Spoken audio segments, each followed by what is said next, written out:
Hola, ¿cómo están? ¿Cómo les va? No voy a gritar mucho, ¿saben? Voy a tratar de gritar un menos, porque a veces se suben mucho los picos del volumen y se echa a perder el sonido, ¿no? Y es que este micrófono es muy caliente, es un micrófono muy vivo, y entonces mejor mantenerlo así de lejitos y tratar de que la voz, pues, fluya, tratar de proyectar la voz de una manera un poco más natural. ¿Ok? Bueno, ¿cómo les va? ¿Qué les cuento? Siempre comienzo con algunas noticias, Dios mío, qué horror. Con algunas anécdotas o algún reporte de lo personal, de lo cotidiano, que es el mundo de la vida. Mucho frío aquí, mucho frío. Se han soltado 2 días tremendos de frío. Esta maldita condición del frío en todas partes que no lo deja uno estar. Y está fuerte y evidentemente esto apenas comienza, ya se pondrá todavía peor más adelante. Así que hay que enfrentar con alegría los días que vienen, como decía Jaime Sabines. Así es mejor, siempre es mejor. Yo les digo mucho a mis estudiantes esto de que eh, cuando me da por treparme en el púlpito, les digo, muchachos, ustedes son muy jóvenes, pero ya pronto se darán cuenta de que hay cosas difíciles de llevar en la vida, porque la vida está llena de esas cosas difíciles. Cuando se encuentren sitiados por un montón de demonios y de fuegos y de todo lo peor, lo peor que se puedan imaginar, acuérdense lo que yo les dije alguna vez en este salón de clases. Siempre, siempre, siempre, les pase lo que les pase, vendrá un día mejor. Siempre, siempre, siempre, páseles lo que les pase, se construirá un puente, casi como un acto de magia, sobre ese río infranqueable. Encontrarán, palpando con manos desesperadas, una puerta en aquello que ustedes creían era un muro ciego. Y me ven desde sus 20 años, ¿verdad? Con una absoluta indiferencia. Bueno, más les vale que se acuerden de esto porque la vida no suele ser pichicata, ¿no? En cuanto a ofrecernos pruebas a veces muy difíciles. Gracias a Dios yo no he tenido que enfrentar pruebas trágicas, ¿verdad? Pruebas difíciles sí, pruebas pesadas también, pero trágicas, trágicas, gracias a Dios, no. Y espero que así siga. A propósito del futuro, que es de esto que les estaba hablando, tengo aquí unas citas de Nietzsche. Nietzsche, que es un filósofo bastante popular, ¿verdad? Es uno de los filósofos más populares. ¿Acaso junto con Marx probablemente? ¿No? Del que más se ha hablado en la academia y fuera de ella, que más influencia ha tenido también en el mundo actual, en las sociedades actuales. Su vocación de filosofar a martillazos, como decía, de destruir todo aquello que se consideraba sagrado y abrir pues brechas en medio de, de, de la tradición para socavar todos los ídolos, pues es una fuerza inconmensurable, ¿no? Y los ecos de su obra nos acompañan y nos afectan a nosotros también. Nos afectan en nuestras vidas. Tal es el tamaño, tal es la dimensión de un filósofo colosal como Nietzsche. Cierto es también que se ha vulgarizado, que se ha en ocasiones tergiversado incluso su obra, que muchos vivillos por ahí la han hecho suya para tratar de justificar lo injustificable, también eso es verdad. Pero yo creo que siempre podemos volver a las obras, a las obras, a las formas, a las fuentes primarias, pues a los libros que él escribió. Y también siempre será recomendable pues leer a los expertos en su obra. Decía que aquí tengo unas siempre lo acerco y no se ve por la luz, ¿no? Tengo unas citas que quiero comentar, quiero tomarlas de pretexto para nuestra conversación del día de hoy. Nietzsche, como ustedes saben, fue un filósofo alemán cuyas ideas abordaron una gran variedad de temas, y una de esas ideas es una idea que a mí me entusiasma muchísimo, y es la de la construcción del futuro. Y sobre esto quiero hablarles, sobre esto quiero traer aquí unas citas del propio Nietzsche. Dice la primera: el hombre debe ser el constructor de su propio destino. No puede dejar no puede dejar esta tarea en manos de dioses o circunstancias externas. Y la primera palabra que me viene a la cabeza cuando leo esto es autonomía, independencia, libertad. ¿Quién podría en su sano juicio estar en contra de esto? Pues no lo sé. Pero en el día a día me encuentro personas que no estarían de acuerdo con Nietzsche, personas que confían en un dios, en una institución, en una ideología, en un líder político. Esto es lo más común, ¿no? Los líderes demagógicos y populistas tienen la condición de generar una clientela muy amplia, porque son muchas las personas que tienen esta característica de la que vengo hablándoles, que es la de poner en otros la responsabilidad, endilgarles a otros la responsabilidad de su propia vida. Pierden libertad, por supuesto, pero no les importa, porque ganan seguridad y dicen, no voy a tener que rendir cuentas. ¡Qué maravilla! Se están condenando a ser niños toda la vida, pero no les importa. ¿Qué va? No les importa.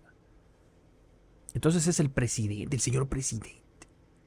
Y se pelean con su familia, ¿no? Cuando vienen las campañas políticas, se pelean con sus familias, con su vecino, con los compañeros de trabajo. Y cada vez vamos a ver más y más esto, precisamente porque las tecnologías de hoy en día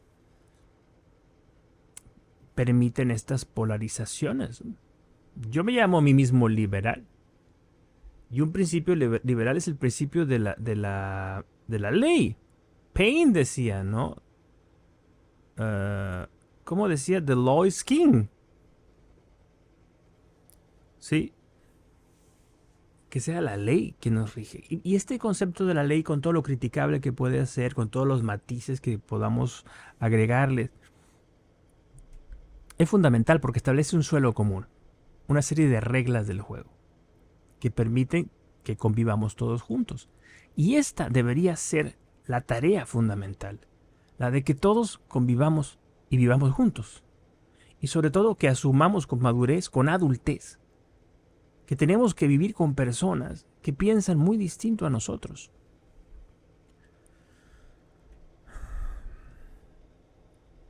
Y esto es lo que no queremos ver. Porque cuando tú te has polarizado, te has radicalizado, el otro ya no se convierte en alguien que piensa distinto, se convierte en un enemigo. Y la relación cotidiana no es relación cotidiana, es una guerra. Y a los enemigos, en la guerra, se les elimina. Eso es el riesgo enorme. Por eso vemos a estos locos en la calle echando bala y golpeando, y vemos cada vez, ¿no?, más imágenes de gente violenta golpeándose o escupiéndose, insultándose, porque creen que el otro es un enemigo y creen que el mundo estaría mejor si desaparecieran todos los que son como ese otro, y que el mundo sería un paraíso si fuera habitado exclusivamente con personas como ellos. Es un disparate total. Es un disparate total. Y en este caso lo que observamos es la servidumbre de personas que han renunciado al dominio y al señorío de sí mismo, como nos invita Nietzsche, y han depositado en las manos de un ideólogo, de un demagogo, de un populista, de un líder carismático, de un líder religioso, su propia vida. simplifican la existencia. La existencia, muchachos, es un asunto, es un arte difícil, es un asunto difícil, es tener que lidiar con condiciones heterogéneas. Entonces esta gente dice, no, no, no, no, no, no, no, no me digas eso, no, no. Buenos y malos, yo soy de los buenos y ustedes son los malos y vamos a darnos de catorrazos. Por eso, a mí me fascinarán siempre las personas que ante una pregunta responden sí y no. Y detesto a los periodistas, ¿no? Que a veces con un sí y con un no responda. ¿Pero por qué? ¿Por qué? ¿Usted está idiota o qué? ¿Por qué que eso es con un sí o con un no? No se puede responder con un sí o con un no. Son preguntas trampas.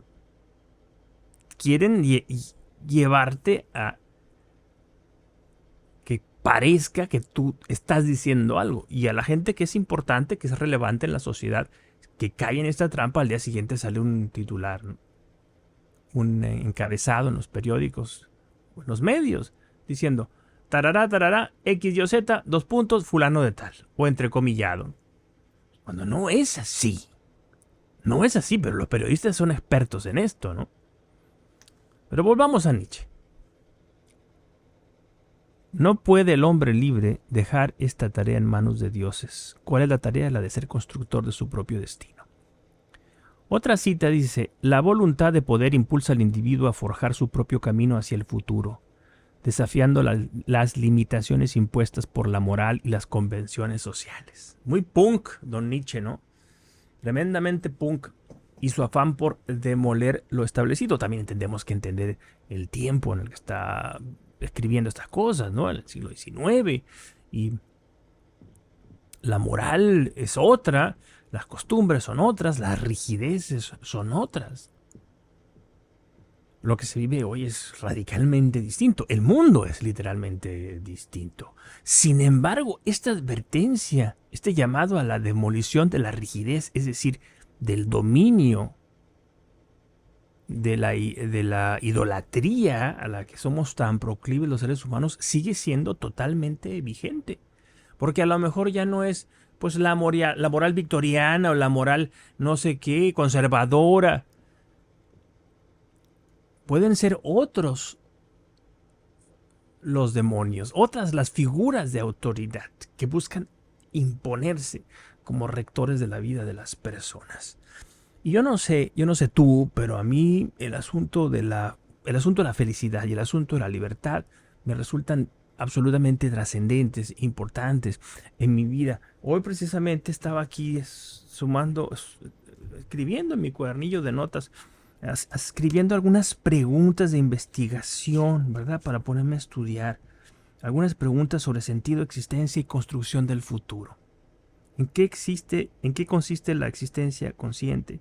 ¿Se puede crear el sentido? ¿Cuál es nuestro compromiso con el futuro? ¿Qué papel tiene la empresa en la responsabilidad de construir ese sentido? Claro, todo lo que yo escribo pues tiene que ver con nociones filosóficas vinculadas al mundo de la organización. Pero estoy construyendo, tratando de entender cuál es la situación actual del mundo, porque me preocupa mucho el asunto de la libertad y el asunto del sentido, como ustedes ya lo sabrán, y cómo poder entretejer, ¿no?, estas líneas para construir una línea argumental que ante todo y sobre todo hagan frente a esos tiranuelos o aprendices de tiranos que aparecen aquí y allá en los medios, lamentablemente en los escenarios políticos, ¿no? Cada vez hay menos presidentes invisibles, digo yo, ¿no? Un presidente invisible, pues un presidente que ejerce un liderazgo discreto, gerencial, tecnocrático, como yo creo debe ser, ¿no? Y se convierten ellos mismos en el centro de atención del país. Se convierten ellos mismos en el asunto del país. Háganme el favor que un fulandrejo se quiera constituir, se quiera equiparar a la vida de la nación, que es la vida de millones de personas. Pero ¿en qué cabeza cabe? Y que se lo celebren encima. Dios mío, pues esto es de absolutamente delirante. Paren aquí esta cosa que me quiero bajar. porque esto no va a ningún lado si seguimos consintiendo esas atrocidades. ¿Sí? Alguien con muy buen sentido me podría decir, oye Alejandro, tú te llamas liberal y te consideras alguien a favor de la convivencia en la diferencia, de las leyes y las instituciones, como las reglas del juego y los árbitros que permiten que esa convivencia sea posible, bla, bla, bla. Pero, ¿qué hay de aquellos que están por demoler las reglas del juego? Esa es una buena acotación, una buena pregunta. Aquellos que insisten en verte a ti, me preguntaría esta persona hipotética, como el enemigo y no como alguien que piensa diferente. Gente que cree que hay que demoler las instituciones, ¿no? Y las leyes. Y que hay que, pues supongo yo, que volver a la barbarie, ¿no? Así como, qué sé yo, una especie de luchas de clanes o no sé qué tendrán ellos en mente, ¿no? Bueno, yo creo que hay que responder, como diría Humberto Eco, a esa gente con dos armas poderosísimas. Una de origen cristiano y una de origen griego. La caridad y la prudencia. La caridad y la prudencia. Hay que educar. Hay que tomar micrófonos tan humildérrimos, esa palabra la acabo de inventar. Tan microscópicos, esa palabra es mucho más precisa. Como este, ¿no? Para hablar lo que uno piensa, para articular lo que uno cree, para ponerlo sobre la mesa, para señalar a los gritones, para señalar a los demagogos, para señalar a los manipuladores. Y hay que tender puentes desde la caridad y la prudencia. Lo peor que se puede hacer es tratar de ridiculizarlos. Lo peor que se puede hacer, y esto ya se ha comprobado, es tratar de menospreciarlos. No se puede pensar desde una supuesta torre de marfil. Ese es un error mortal. Mortal. Todos los miembros de una sociedad deben ser considerados en su dignidad humana. Humana, dije. Y si quieres ser liberal, tienes que abrazar esos principios, ¿no? Estoy hablando de mí, pues, pensando en esa pregunta hipotética, que es lo lógico. Porque pensar en abstracto es muy, muy fácil decir, no, pues hay que respetar. Pero ¿qué pasa cuando el otro quiere tumbarlo todo? Pues hay que educar, hay que dar ejemplos, hay que tratar de entender también qué es lo que lleva a tantas personas a radicalizarse. ¿Son solamente las redes sociales? ¿Son solamente las nuevas tecnologías? ¿O hay algo más? ¿Algún resorte, algún disparador psicológico? Desde la razón siempre, por supuesto, ¿no? Esto de decir hay que convivir todos juntos suena y es una expresión muy abstracta. Es como esto de el diálogo, ¿no? Cuando hay un conflicto fuerte en algún país, tengo algunos ejemplos en mente, pero no los voy a decir porque luego me van a echar aquí en cara, ¿no?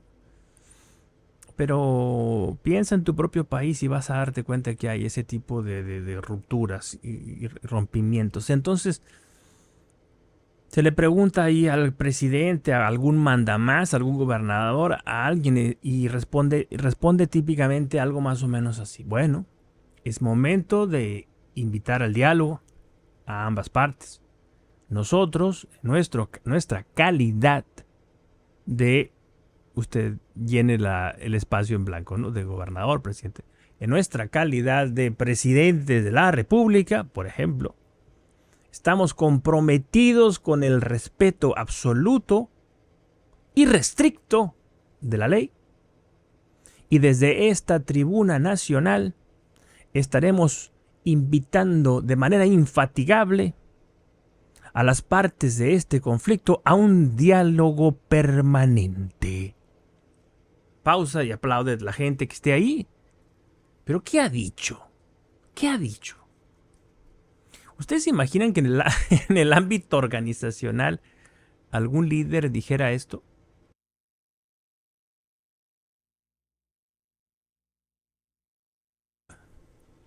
Peter Drucker, una eminencia en el mundo del management y a quien admiro profundamente, habla de esto y dice que en el mundo del management, de la organización, de las empresas, hay, pues como en todo grupo humano, un montón de conflictos todo el tiempo, ¿no? Y esos conflictos pues tienen que resolverse, pero de pronto no se resuelven, se van enquistando, se van normalizando y se van lastrando a la organización. Entonces hay que resolverlos. Y dice Drucker, para eso está el líder, para tomar decisiones, no para hacer demagogia, para resolver conflictos. Claro está, ciertamente, por grande que sea la empresa, será mucho más fácil resolver un problema en una empresa que en un país. Todo se ha dicho. Esta cita de Nietzsche es popularísima. Aquel que posee un porqué para vivir puede soportar casi cualquier cómo. La creación de un propósito da forma al futuro. ¡Qué belleza! Frankl lo cita en su El hombre en busca de sentido. Aquel que posee un porqué para vivir puede soportar casi cualquier cómo. La creación de un propósito da forma al futuro. La forma del futuro es el propósito. ¿Quién decía esto de que el deseo es la mejor oración? Me parece que está conectado con esto. Si no tienes un propósito, entonces, ¿qué pasa? Ya les conté cuando fui a Nueva York la primera vez en mi vida y me paré delante del skyline, ¿no? No sé cómo se diga en español, de la ciudad, pues, ¿no? Del todo el perfil ahí de la ciudad, que en el caso de Nueva York, pues es espectacular. Ahí son cualquier cantidad de rascacielos, todos en una isla, y como si fueran un alfiletero, ¿no? Y a mí me llamó profundamente la atención. Decir esto es decir poco. Me conmovió, me impactó y me hizo pensar, y tuve un momento epifánico y dije, esto que estás viendo aquí, Alejandro, es la forma de 1.000.000 de millones de sueños. La forma concreta, material. Uno puede ir a tocarla. Uno con sus sentidos, con los ojos, pues ve la forma de los edificios. Pero todo eso no es natural. Todo eso no apareció ahí porque sí. Así como brota un sauce o unos hierbajos ahí en el jardín de tu casa. Todo eso es la consecuencia de un propósito, en este caso, ¿no? La construcción de una urbe. Piensa en las empresas. Sus colores, sus eslogans, las marcas, los productos que venden, la historia que van entretejiendo. Todo eso no es accidental. Es el producto de la participación de muchas personas que son convocadas por un propósito, lo que se llama la misión, ¿no? ¿Cuál es la visión y la misión de esta empresa? ¿Se acuerdan los que tomamos clases de marketing alguna vez? No, pues la visión es considerarnos, construirnos, constituirnos en la mejor empresa proveedora de servicios a la construcción aquí en la región. ¿Y cuál es la misión? Proveer servicios de no sé qué y no sé cuánto. Bueno. Sin esta visión y sin esta misión, que son las brújulas, es decir, sin este propósito, diría Nietzsche, sin este propósito, ya ven cómo la filosofía tiene mucho que decir. Sin este propósito, pues no hay forma, no solamente de llegar hacia donde se quiere llegar, sino que además no hay forma de soportar lo que se tiene que soportar. Porque para llegar hacia donde se quiere llegar, se tiene que soportar algo. Hay que pagar un peaje. No es gratis. No hay nada gratis en la vida, ni el aire que respiramos. Y entre más elevado esté este objetivo, obvio será que más elevado será el peaje, es decir, lo que hay que pagar para llegar hasta ese lugar para llegar hasta ese punto. Y la forma en la que uno va a llegar ahí es trabajando de manera consistente. La consistencia, eso me dijo una vez un profe, consistency is everything, Alex. El trabajo diario, la consistencia, el picar la piedra que me toca picar el día de hoy sin estar pensando en la que picaré mañana o en la que piqué mal ayer. Toda mi energía concentrada en este momento. Lo que sucede es que tendemos, lo decía ayer Guantir en un corto, tendemos a pedirle demasiado al día presente y le pedimos tan poco a la vida.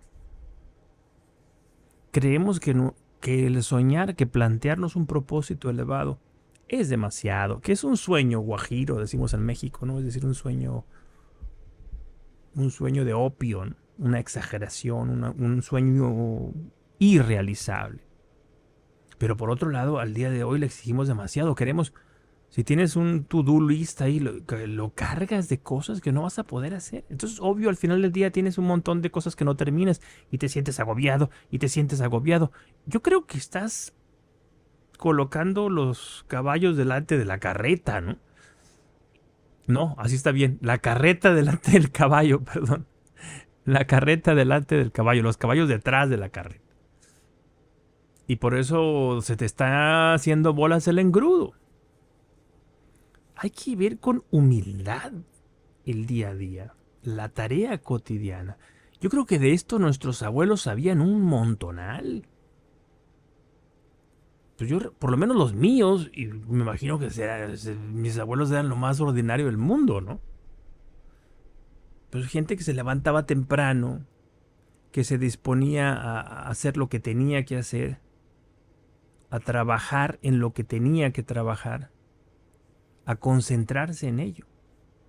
Y son gente que consiguieron grandes cosas. En el mundo social, me refiero a la generación, pues a ese tipo de personas, consiguieron grandes cosas. Y hoy, de pronto, una prueba de lo que estoy diciendo es eso, ¿no? Es esto.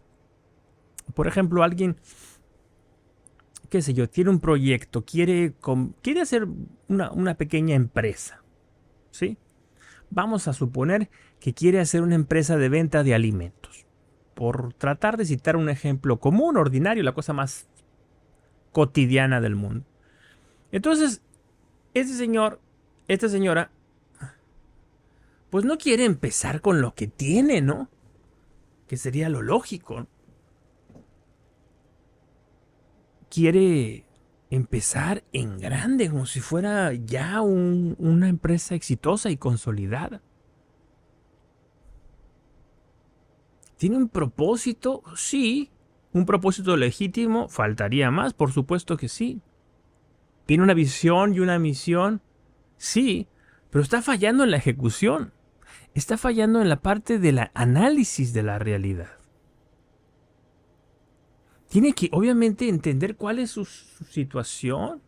Si tú vas a la guerra sin saber con qué cuentas, te van a caer a palos y te van a arrancar la cabeza, metafóricamente hablando. Te van a descabezar, te van a derrotar, pues, muy rápidamente. Lo que necesitas es tener un balance general, ¿cómo se llama esto? Un inventario de tus recursos.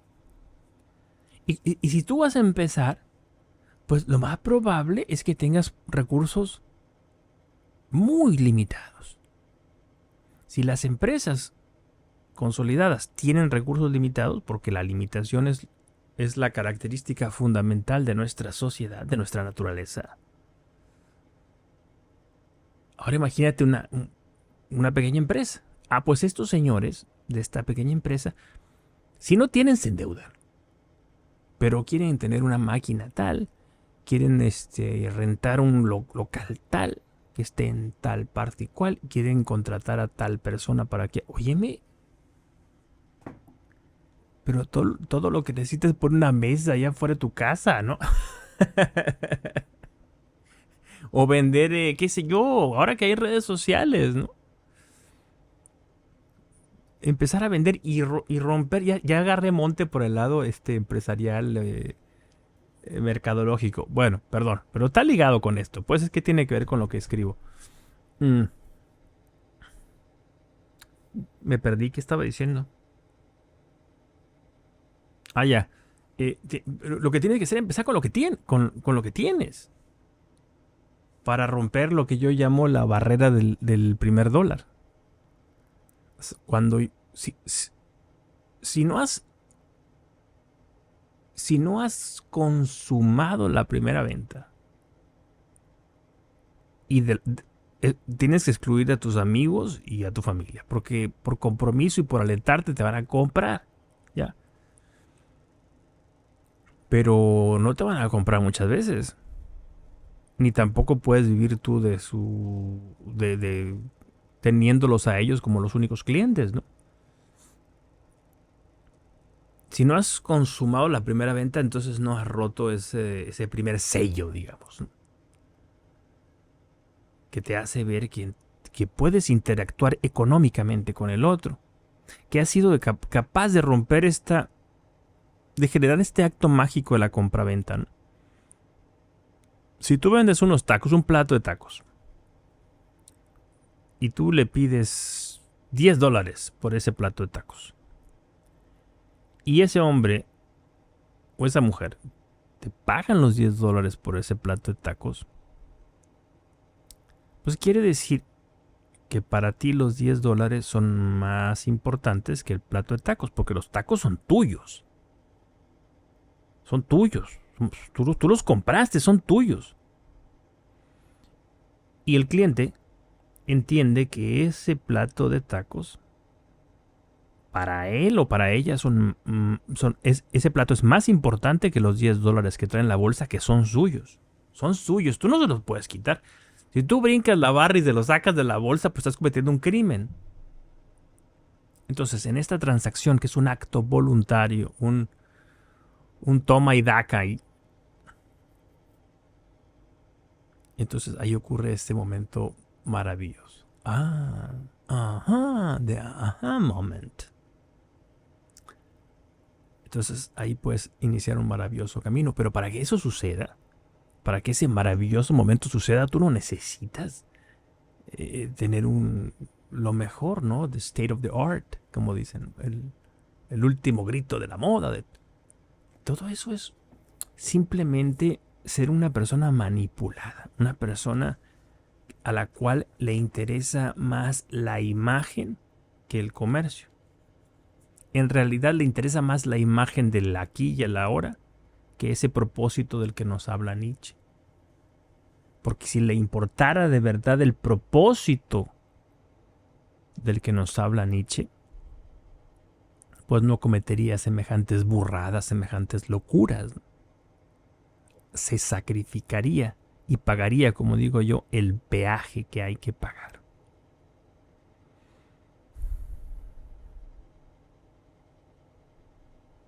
La verdadera grandeza, dice Nietzsche, reside en la capacidad de mirar hacia adelante y enfrentar el futuro con valentía, aceptando la carga de la responsabilidad personal. Pues sí.